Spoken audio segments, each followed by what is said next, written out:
नमस्कार साथियों, आइए तो देखते हैं मेरी 120 दिवसीय समग्र परिवर्तन श्रृंखला का 65वां दिन कैसा रहा। नजदीकी उद्यान पहुंचकर सर्वप्रथम मैं झाड़ू लगाता हूं, दंड ढूंढ कर लाता हूं और फिर दंड अभ्यास करने हेतु उद्यत होता हूं। सर्वप्रथम मैं सामने से लाठी चालन का अभ्यास करता हूं, फिर दाएं हाथ और बाएं हाथ दोनों ही हाथों से लाठी चालन का अभ्यास पूर्ण कर लेने के उपरांत मैं उसे सर के ऊपर से घुमाता हूँ। फिर देह में आई अकड़न जकड़न को दूर करने व रक्त परिसंचरण को सुचारू करने हेतु मैं उस लाठी से विभिन्न प्रकार के अभ्यास करता हूँ। दंड चालन के यह अभ्यास प्राचीन गुरुकुल परंपरा में सभी शिष्यों को युद्ध कला कौशल के अंतर्गत सिखाए जाते थे। यह अभ्यास शक्ति, स्फूर्ति व शारीरिक गठन प्रदान करने वाले अभ्यास हैं। दंड चालन के समस्त अभ्यासों को भली प्रकार पूर्ण कर लेने के उपरांत मैं ताड़ासन व त्रियक ताड़ासन का अभ्यास करता हूँ। उन सभी लोगों को यह अभ्यास अवश्य करने चाहिए जो छात्र जीवन में है और अपनी हाइट बढ़ाना चाह रहे हैं। ताड़ासन व त्रियक ताड़ासन का अभ्यास भली प्रकार पूर्ण कर लेने के उपरांत मैं यौगिक सूक्ष्म व्यायामों का अभ्यास करता हूँ।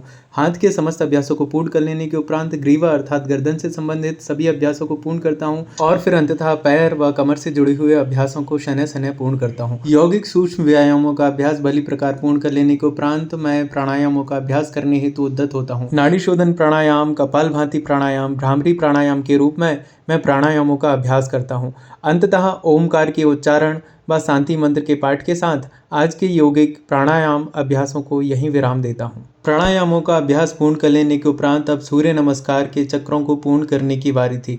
मैं सर्वप्रथम एक चक्र पूर्ण करता हूँ और द्वितीय चक्र में प्रवेश करता हूँ। शीतकाल में सूर्य नमस्कार का अभ्यास परम लाभों को प्रदान करने वाला अभ्यास सिद्ध होता है। सूर्य नमस्कार के अभ्यास को भली प्रकार पूर्ण कर लेने के उपरांत मैं मार्जरी आसन का अभ्यास करता हूँ। इस अभ्यास को पूर्ण कर क्षणिक शशांक आसन में विश्राम करता हूँ और फिर हिंदू पुशअप्स का अभ्यास करने हेतु उद्यत होता हूँ। इस अभ्यास को भी पूर्ण कर लेने के उपरांत मैं शवासन में विश्राम करता हूँ और आज के यौगिक अभ्यासों को यहीं विराम देता हूँ। यह मेरे 65वें दिन के ब्लॉग का पहला पार्ट था। दूसरा पार्ट देखने के लिए बने रहिए मेरे साथ। आपका हार्दिक हार्दिक धन्यवाद।